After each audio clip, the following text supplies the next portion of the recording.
നിങ്ങളുടെ ജീവിതം ഒരു തകരാറിലായിരിക്കാം. നിങ്ങളുടെ ജീവിതം ഒറ്റപ്പെട്ടതായിരിക്കാം. നിങ്ങളുടെ ഭർത്താവ് നിങ്ങളെ ഉപേക്ഷിച്ച് നിൽക്കുകയായിരിക്കാം. ഇപ്പോൾ എന്ത് ചെയ്യണമെന്ന് അറിയത്തില്ല. ഒരു വല്ലാത്ത സാഹചര്യം. കുടുംബ ജീവിതത്തിൽ നിങ്ങളുടെ മക്കൾ നിങ്ങളിൽ അകന്ന് ജീവിക്കുന്നു. നിങ്ങളുമായി ബന്ധമില്ല, ഫോൺ വിളിക്കുന്നില്ല, കരുതുന്നില്ല. ആമേൻ. തലമുറകളെല്ലാം തമ്മിൽ ഛിദ്രപ്പെട്ടിരിക്കുന്നു. ആരും തമ്മിൽ ചേരുന്നില്ല. കുഞ്ഞുങ്ങൾ പല നിലകളിൽ പലയിടത്തേക്ക് മാറി.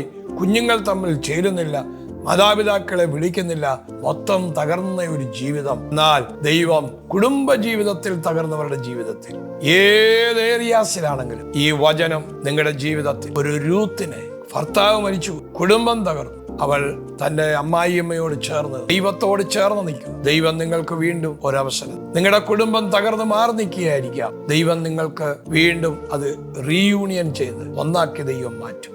നിങ്ങൾ ക്ഷമിക്കണം. പഴയ കാര്യങ്ങൾ പറയരുത്. ഇനിയും ആമേൻ പഴയത് പറഞ്ഞ് പ്രശ്നങ്ങളാക്കാതെ ക്ഷമിച്ച ഒരു ക്രിസ്തുവിലായി തീരുമ്പോൾ എല്ലാം മറക്കുന്നു, എല്ലാം പൊറുക്കുന്നു. ഇതെല്ലാം നമ്മുടെ ജീവിതത്തിൽ സംഭവിപ്പാൻ കാരണമാകുന്നു. ആമേൻ. വീണ്ടും ഒരു സന്ദർഭം നിങ്ങൾക്ക് വേണ്ടി ഒരുക്കി തരുന്നു. ഈ അവസരം നഷ്ടമാക്കി കളയരുത്. ദൈവത്തിന്റെ വലിയൊരു പദ്ധതി, വിടുതൽ ദൈവം നിങ്ങൾക്ക് വേണ്ടി കൽപ്പിക്കാൻ പോകുന്നു. കർത്താവ് പറയുന്നു, ഈ ദൂത് നിങ്ങൾ വിശ്വസിക്കൂ. നിങ്ങളുടെ ജീവിതത്തിൽ ഒരു നല്ല ഓപ്പർച്യൂണിറ്റി നിങ്ങളുടെ കുടുംബ ജീവിതത്തിന് ദൈവം നൽകുവാൻ ആഗ്രഹിക്കുന്നു. തകർന്ന ജീവിതത്തെ അനുഗ്രഹമാക്കി മാറ്റുന്ന എൻ്റെ യേശു വലിയവനാ. ആ യേശുവിൽ ചേർന്ന് നിൽക്കൂ.